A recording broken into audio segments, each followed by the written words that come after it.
മലയാളത്തറവാട്ടിലുണ്ടു നല്ലൊരു സുൽത്താൻ.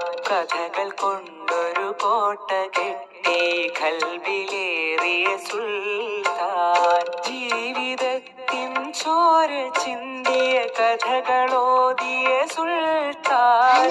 കഥകൾ കൊണ്ടൊരു കോട്ട കെട്ടി കൽബിലേറിയ സുൽത്താൻ.